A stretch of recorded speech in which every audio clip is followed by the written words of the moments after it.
A bit of China if we have time. So why don't we start with the Fed, since they're meeting tomorrow, Wednesday? Well, the analysis with the Fed is very straightforward. Obviously, they're going to raise interest rates 25 basis points on Wednesday.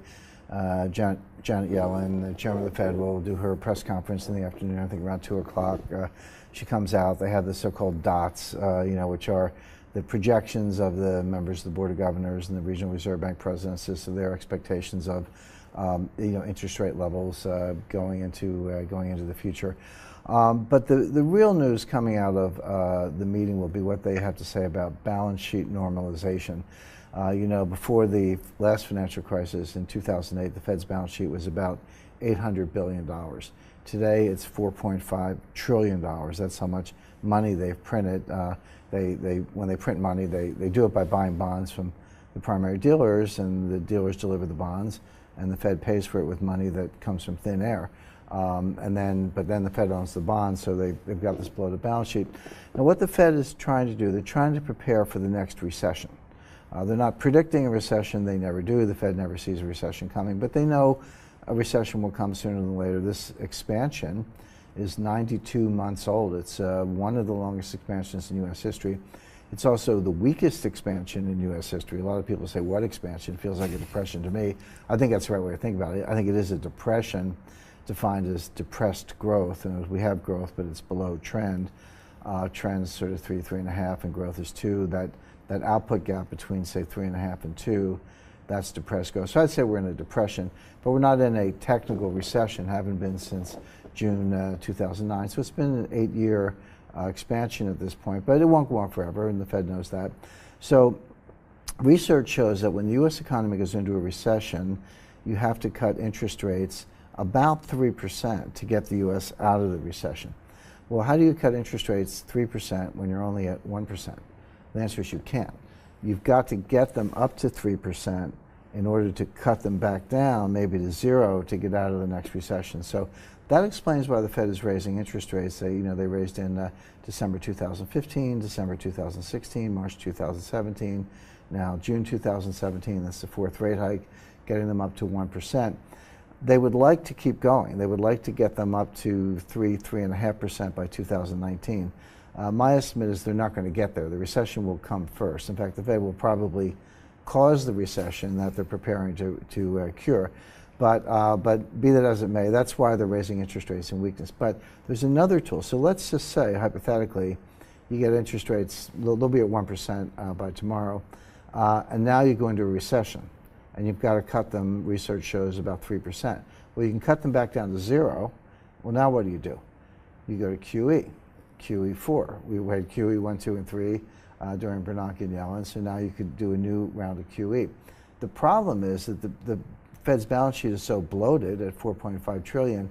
How much more can you do? $5 trillion, $5.5 trillion, $6 trillion, before you cause a loss of confidence in the dollar. Now, modern monetary theorists, MMT, people like Professor Stephanie Kelton, very smart lady, very nice lady, by the way, but we just disagree on policy. But Warren Mosler, Paul McCulley, there are a lot of really smart people who think that there's no limit on how much money you can print. Just print money, what's the problem? I disagree.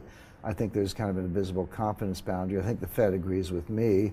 They won't talk about it. No one knows what it is, but you don't want to find out the hard way.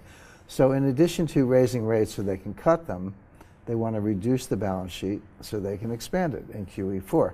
So as I say, this is all a matter of getting ready for the next recession.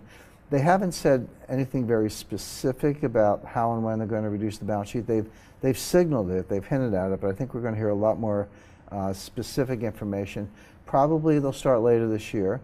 And the way they do it, people say, well, are you going to dump all these treasuries? You can't sell $4 trillion worth of treasuries. By the way, they probably do have to reduce the balance sheet at least $2 trillion. So who knows what normal is, but you probably want to get from $4.5 trillion down to $2.5 trillion, maybe $2 trillion. It's guesswork as to what normal is, but somewhere in that vicinity.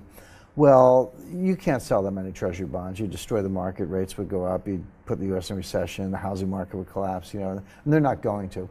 What they're going to do is just let them mature. So let's say 5 years ago, you bought a 5-year note, and you held it the whole time. Well, sometime this year, on the 5th anniversary, it's going to mature. The Treasury just sends you the money. And when the Fed gets money, the money disappears. It's like a mystical act, you know. So the point is they don't have to sell anything. They just have to wait until the bonds mature. Now what they've been doing now is you say, well, that's true. Why hasn't the balance sheet been going down? Well, the answer is they've been rolling it over. So when an old 5-year note matures, the Treasury sends them the money. They take the money and buy a new 5-year note so that the balance sheet remains unchanged. So what they're proposing is that when these securities mature, they won't buy a new one, they won't roll it over, and that actually will reduce the balance sheet and make money disappear. It'll reduce the money supply. Now they're saying they're going to do it, you know, very small increments. Who knows, maybe 10 billion a month or 20 billion a month that they won't roll over, so the balance sheet will come down by that much. They say they want to put it on autopilot. They're using the word, they always use jargon, you know, they're using the word background. They say, we're going to run this on background. So while we're over here, you know, raising interest rates or doing other things with monetary policy, this is going to be, you know, humming away on background, like when you have 2 or 3 computer programs open at once and you're multitasking, you're looking at one and the other one's running on background. That's how they think about it. That's nonsense. I mean, they spent 8 years telling us that quantitative easing was stimulative, had portfolio channel effects, but now somehow we're supposed to believe that quantitative tightening has no effect at all. By the way, I don't think they're using the word quantitative tightening. I am. It's the evil twin of QE. You know, so QE is quantitative easing, QT is quantitative tightening. They'll probably call it balance sheet normalization, but I think QT is going to catch on. So they want to run this QT on background, small increments, and pretend that nothing's happening. But that's nonsense. It's just one more way of tightening money in a weak economy, probably cause a recession. So that's interesting that you say it will cause a recession, because the QE critics have said, you know, yeah, it's nice, the stock market's going up, the bond market's going up, but the economy is not really going, so it hasn't done a lot for the economy. So why do you say that then the QT, which probably will reduce asset prices, why will it cause a recession? Because of the same portfolio channel effect that worked in QE. This is, as I say, QT is QE in reverse. So, for example, first of all, the economy is weakening anyway. There's a lot of evidence of that. You see disinflation. You know, the Fed has a 2% inflation target. There are a lot of different inflation measures out there. The CPI, PPI, core, trim mean. You know, I don't want to get too technical, but lots of different ways of thinking about inflation. The Fed's favorite way, the one they focus on, is the personal consumption expenditure deflator core, meaning obviously excluding energy and food prices. So PCE core is the one they watch, and their target is 2%. They haven't hit the target. They haven't hit the target in years, but it was going up. It was heading in the right direction. Most recently, it backed off. So March, it was 1.6%. April, it ticked down to 1.5%. We don't have the May data yet. We'll have that soon. It'll be very interesting to watch if that continues, but we're seeing signs of disinflation. Auto sales are down, loan originations are down, inflation is down, meaning we're getting disinflation. Just a lot of signs that the consumer confidence is down, et cetera. So a lot of signs that the economy is slowing down. Anyway, now throw on another rate hike and some talk about future rate hikes, and then QT on top of that, you run the risk of deflating the stock market, and then that's kind of like watching the movie in reverse. So what happens when the stock market goes down? People's confidence goes down. A lot of the bulls point to consumer confidence as a reason the economy is getting better. That's nonsense. Consumer confidence is highly correlated to the stock market. So stocks go up, consumer confidence goes up. That's no surprise. Stocks go up more, consumer confidence goes up more. It doesn't mean that consumers are really spending more or retail sales are booming. It just means that they like their 401ks. But that works in reverse. When the stock market goes down, watch consumer confidence implode. So we have a lot of signs of weakness anyway. As far as the stock market's concerned, it's completely priced to perfection based on the Trump agenda, based on Trump's plans. So November 8th, Trump gets elected, and like a little bit after midnight, 2 a.m. on November 9th, it was becoming apparent that he was going to be the next president. The immediate reaction of the stock market, the Dow Jones dropped 800 points. This is in the futures in the middle of the night. Then Carl Icahn leaves the victory party at Trump Tower, goes out and buys $2 billion worth of stocks. It must be nice to be Carl Icahn. And the stock market went up. By the open on the November 9th, market was flat. By the end of the day, it was up, and then never looked back. Now, The Dow Jones, the same is true of the S&P, but I'll just use the Dow Jones. It went up about 1,000 points in November in the expectation of Trump tax cuts. It then went up another 1,000 points in December in expectation of Trump tax cuts. It then went up another 1,000 points in January in expectation of Trump tax cuts. There's only one tax cut. The market went up 3 times on the same tax cut. It was like, oh, well, they're going to announce details, or it's going to be in the president's address to Congress, or there's always a story on Wall Street. But the problem is it was going up based on tax cuts, infrastructure spending. Remember the $1 trillion infrastructure spending, repeal of Obamacare, et cetera, et cetera. Deregulation. Deregulation. None of those things have happened. A little bit on deregulation, yes, but there's no tax cut. We haven't repealed Obamacare. There's no wall. There's no infrastructure bill. All the things that Trump talked about haven't happened. Now, will they happen? It's looking very doubtful this year. I mean, people want them to happen, but there's no agreement in the Congress as to what these bills should look like. I mean, actually, at one stage of my career, I was a registered lobbyist. I ran a Washington office. We had a lot of high-powered ex-Hill staff. I spent 2 or 3 days a week up on the Hill meeting with Republicans and Democrats, members and staff. So I know how the machinery works, so to speak. It's not pretty. It is a sausage factory.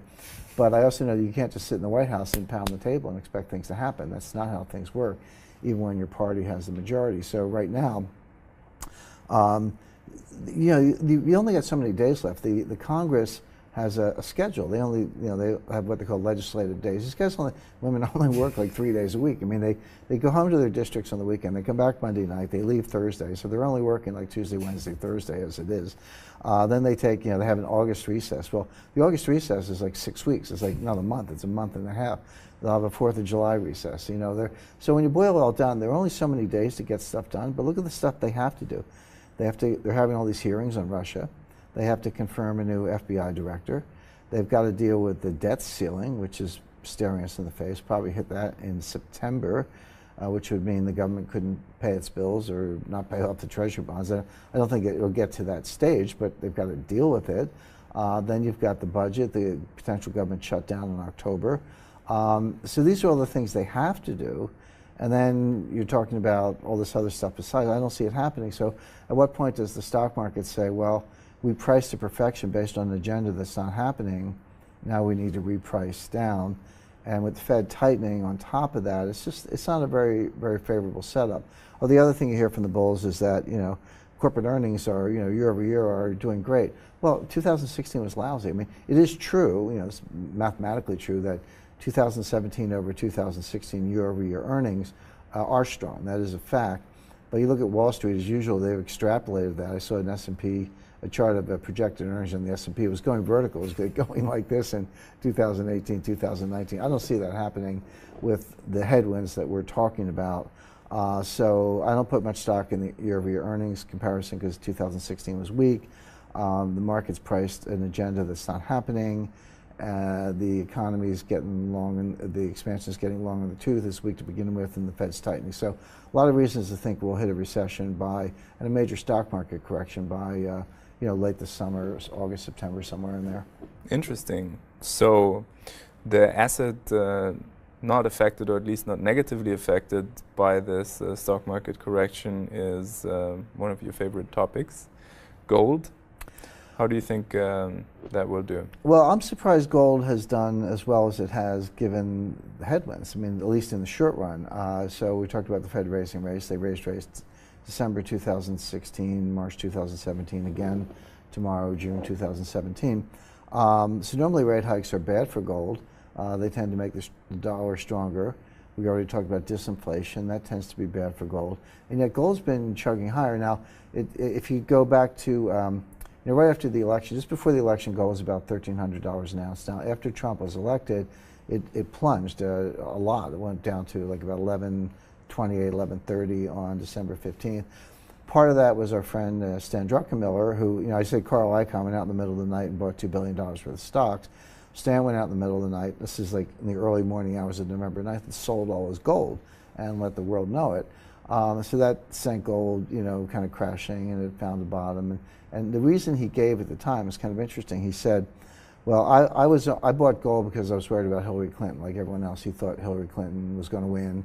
I was running around the week before the election telling people Trump was going to win. I was getting laughed at, but But you can see that coming. But a lot of people thought Hillary was going to win, or so most people, and or almost everyone.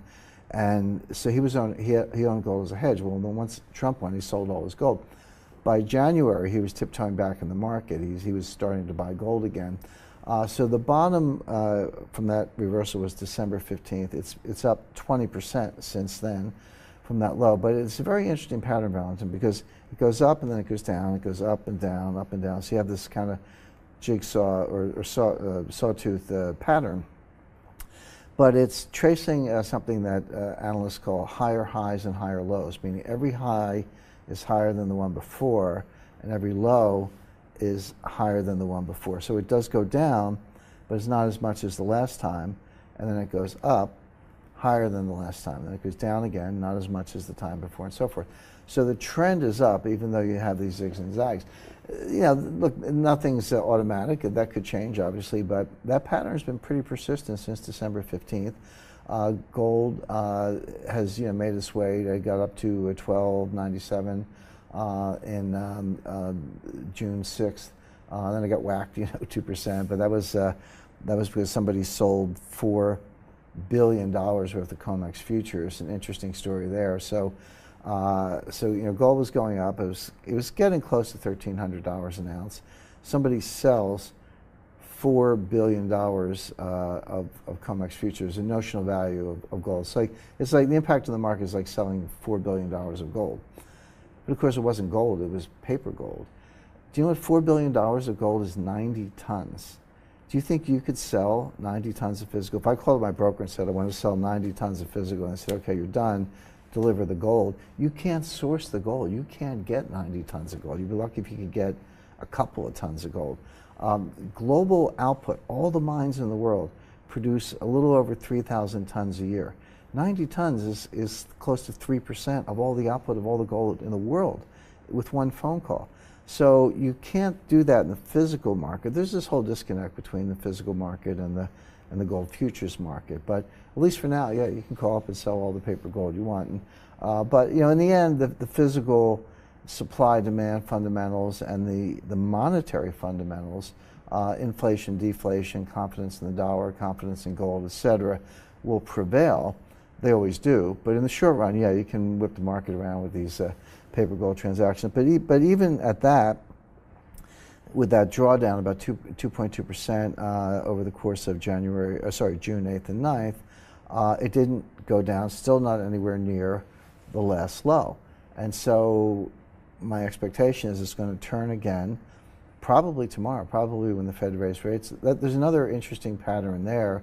The last two times the Fed raised rates, gold went straight up afterwards. December 15th, 2016, December 14th, 2016, and March 15th, 2017. When the Fed raised rates, that was a catalyst for gold to go higher. So let's see what happens Wednesday and Thursday after the Fed raises rates again. But it looks set to turn around, go up, cross the $1,300 mark, maybe go higher from there. So it is on the subtrend. So having said all of that, that's a very positive story on gold with headwinds. But going back to what I said earlier about weakness in the economy, the recession, and the Fed tightening into weakness for the wrong reasons, et cetera, if the economy weakens as I expect it will, and you see the stock market draw down and the U.S. economy growth slow down and disinflation take over and inflation metrics go down, the Fed's going to have to flip-flop. Be the 9th time since May 2013, by the way. So my expectations beyond tomorrow is that they will not raise rates in September. Well, they have a meeting in July. Forget it. They're not going to do anything in July. There's no press conference at the meeting. They won't do anything in July. There's no meeting in August. They won't do anything in September. Then there's a meeting November 1st, and they won't do anything then. So you're going to have 3 meetings, July, September, and November 1st, where they don't raise rates. And they're going to have to signal that with what they call forward guidance. And so I don't expect it tomorrow, but I do expect it in speeches and leaks to our friends at the Wall Street Journal, between now and then, by late summer. That's going to be extremely bullish for gold, because as the gold's going up anyway, well, once you send out a dovish signal and say we're throwing in the towel, at least temporarily, and we're not going to raise rates, and you take the rate hike expectations out of the market, you reprice the market, that looks inflationary at the margin, and that's very bullish for gold. So I look for gold to have a very strong second half. Okay, so now you talk about the short-term price move of gold, which you mentioned a little bit. There's a lot of paper selling. You have written about manipulation of the price, which is why some people, and you have written about that as well, you buy gold as an insurance policy against a sort of tail risk event, against the repricing of most asset classes. So even though short-term trend is positive, with all that manipulation going on, you may not get the full benefits until there's this tail risk event. Is that a correct assessment? I think that's about right, but there's a 100% chance of the, I don't use the word tail risk because it doesn't correctly describe the system dynamics and the degree distribution of risk. But whether, people say tail risk, black swan, or whatever. For the normal distribution. Yeah, I use the phrases like, it's phase transition because I use physics to analyze capital markets for the complex systems, dynamic systems, but it's all the same thing. It's a shock of some kind or a market collapse, something like 2008 or worse. The odds of that happening are 100% because it always happens. I mean, October 19th, 1987, stocks fell 22% in one day. That would be the equivalent of 4,000 Dow points or 400 S&P points in one day. That's what happened in 1994. You had the tequila Mexican peso crisis, came right up to the edge of systemic collapse, and Bob Rubin had to go into the Treasury slush fund, the Exchange Stabilization Fund, which, by the way, came from the profits of stealing gold in 1933. That's another little historical footnote. To bail out Mexico, even though Congress didn't want to. 1997-98, Asian financial crisis, Russia financial crisis, long-term capital management. 2000, dot-com collapse, NASDAQ goes down 80%. 2007, mortgage crisis. 2008, Lehman. So we know the litany, but the point is every, not quite like clockwork, but every 5, 6, 7 years these things happen. It's been 8 years since the last one. How long do you think we're going to go? So that is, that's a catalyst potentially for much higher gold prices. But honestly, Valentin, I don't worry much about manipulation. I know it goes on, I know how it goes on, and I know why it goes on. And I've spoken to PhD statisticians, expert witnesses, and some of the pending litigation on gold manipulation. I've spoken to a lot of experts in this and done my own research on it as well. But the point is, all manipulations fail. Big Jim Fisk and Jay Gould ran a gold corner in 1869, and it failed. There was the London gold pool of the late 1960s. It failed. The U.S. and the IMF under secret at the time, direction of Henry Kissinger, did a gold manipulation in the late 70s. It failed. The United States prevailed on its trading partners, UK, France, Italy, Germany, and Switzerland, to dump gold in the late 1990s, early 2000s. Switzerland sold well over 1,000 tons.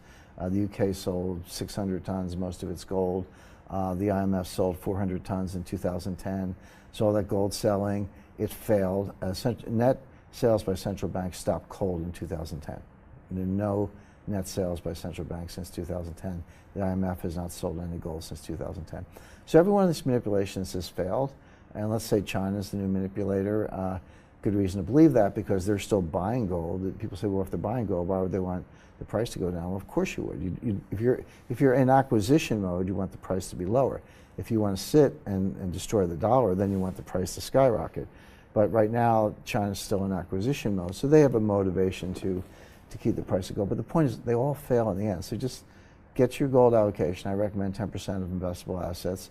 Put it in a safe place, keep it out of the banking system, and sit tight. So that's so much short-term versus long-term price movement. Now, you think of gold as money, I think of gold as money. Right. Now we have another contender for money, which has been rising in price quite significantly, which is Bitcoin, up 200%, about 200% this year. Depending on the day, because it goes up 30 or drops 30% every single day. Well, it was $3,000 yesterday. It's probably $4,000 today. So. No, actually, it did drop 30% yesterday, and then it bounced back to 2,500 or 2,600. Anyway, up a lot. Obviously, the whole market is a lot smaller than gold, so if you plow $1 billion into Bitcoin, price reacts. So what do you think about the whole concept of this digital currency, Bitcoin? Well, I separate the blockchain technology from the digital currency, the cryptocurrency Bitcoin. I I think blockchain technology is a very bright future. It can be used, it's a distributed ledger.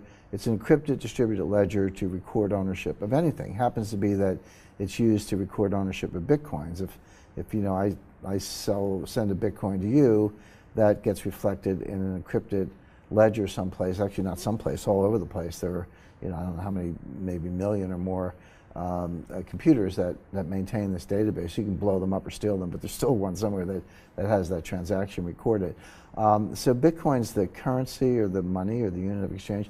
But the blockchain technology, you can use it for stocks, bonds, real estate, titles to vehicles. You can use it for anything. And so that's a very cool technology, and a lot of people are working on that. JP Morgan, the IMF is looking at it.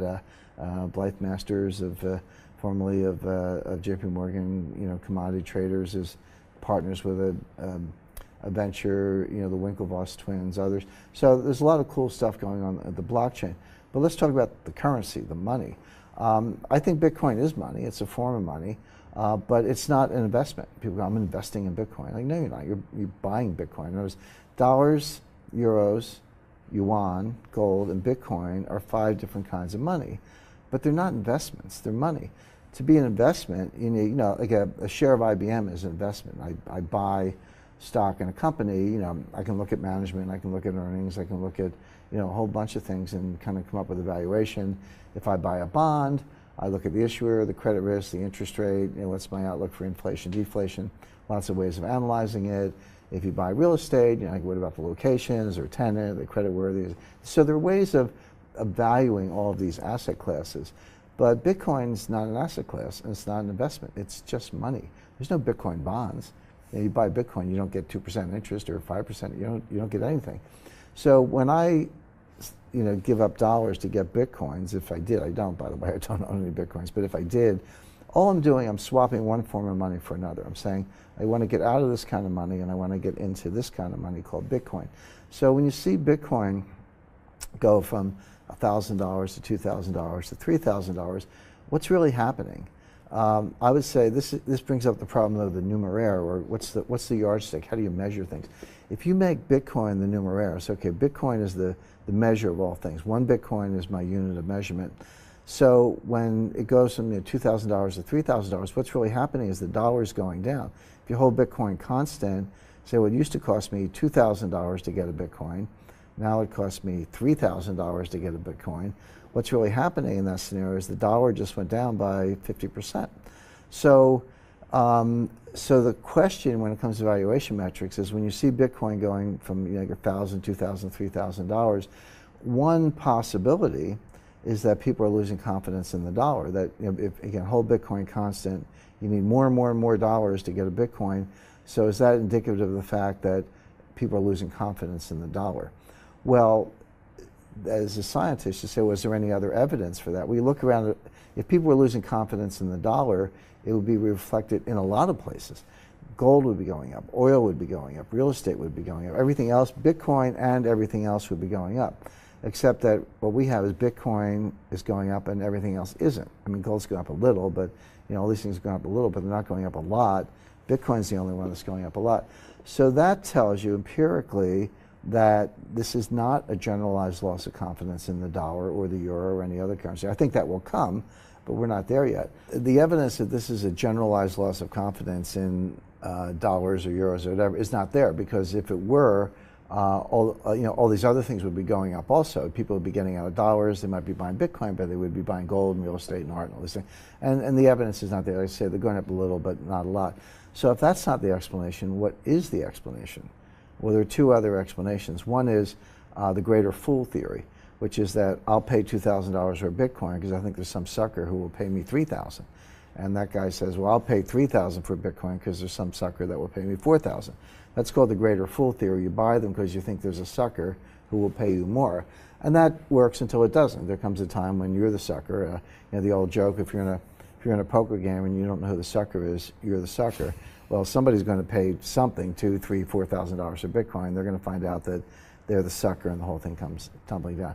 That looks like what it is. That's the second explanation. There's a third explanation, which is criminality. So, drug smugglers, money launderers, terrorists, any kind of illegal activity, you would transact in Bitcoin because in theory you avoid government detection. That's certainly going on as well. I've done some work with United States Special Operations Command where we were studying and working on ways of interdicting and preventing the use of cryptocurrencies by the Islamic State in Syria. And there are ways to do that I can't talk about, but that's going on also. It's being used for terrorist finance, drug smuggling, money laundering, et cetera. So it's a little sandbox over here. The kids are playing in the sandbox. There's no evidence that this is a loss of confidence in other forms of money. So it looks like some combination of the greater fool theory and criminal. So that's your explanation for why Bitcoin's going up. Now, one interesting footnote, Valentin, I don't think very many people are focused on this. If you buy a Bitcoin for $1,000 and you sell it for $2,000, you have a $1,000 gain. You have to put that on your tax return, at least if you're a U.S. citizen, and pay taxes on it. And if you make enough money, it's like 40%. How many people buying and selling Bitcoin are reporting the profits on their tax returns? I don't know the answer to that. But I do know that if you don't, you're a criminal. This is how they got Al Capone. This is how Al Capone ended up on Alcatraz. It wasn't for bootlegging and murder. It was for tax evasion. So I have a tax background. I was the National Tax Counsel for Citi for 10 years at the beginning of my career. So I know a lot about how the IRS operates. They're just watching. One day they're going to wake up and they're going to find a test case, some individual, and they're going to hit some of these Bitcoin exchanges with a subpoena and say, give us all your books and records of all your accounts because we think there's major tax evasion going on here. And the exchange will say, hey, get lost, jump off a bridge. And the IRS will say, fine, they'll go to court, get a court order, shut down the exchange, freeze all the Bitcoins. Now this is exactly, something like this is what they did to US tax evaders who were opening Swiss bank accounts. And everyone said, I'm in Switzerland, you can't catch me. Guess again. The IRS went to UBS, Credit Suisse, and the other big Swiss banks and some of the German banks and others doing business over there and said, this is simple. Either give us all the books and records on U.S. taxpayers, or we're shutting you out of the dollar payment system. We're kicking you out of the United States. Well, these banks have bigger operations in the U.S. than they do in Europe. So they said, fine. They handed over the records, and people are going to jail. A lot of people are hiding, and a lot of people are trying to negotiate their way out of it. But the IRS can play rough when they want to. Just because they haven't so far doesn't mean that they're not planning to do that. So, and the other thing I just mentioned briefly is, people think they're investing in something. Well, as I said, you're not investing in anything. You're just swapping one kind of money for another. But remember, if you buy stocks or bonds, they're regulated by the SEC. The SEC doesn't always get it right. I'm not necessarily the biggest fan of the SEC, but they have rules, and people, by and large, play by the rules. But Bitcoin's not a stock. It's not a bond. It's not regulated by the SEC. It's, as I say, it's a form of money. So there's no transparency. How do we know? There's something called painting the tape. So how do we know that at the end of every trading day, somebody doesn't come in and buy one Bitcoin for $3,000, and that's the print, and everyone goes, oh, Bitcoin went up to $3,000. It doesn't mean everybody with a Bitcoin transacted at $3,000. It just means that one Bitcoin printed at $3,000 and they painted the tape. Well, if you did that in the securities market, you'd go to jail. But there's no regulation of these exchanges. Now, I'm not saying that is happening. I'm saying that could very easily be happening, and you would have no way of knowing. So, combination of our friends at the IRS, the fact that there is no securities regulation, looks like the greater fool theory. There is no evidence that there's a general collapse in the dollar. I expect that'll happen for other reasons at a different time, but not yet. It looks like a bubble, or I guess say a sandbox for criminals. Very interesting views on Bitcoin that I don't necessarily agree with, but we'll leave it at that. And thanks a lot for your commentary on gold and everything. Always a pleasure to have you, James.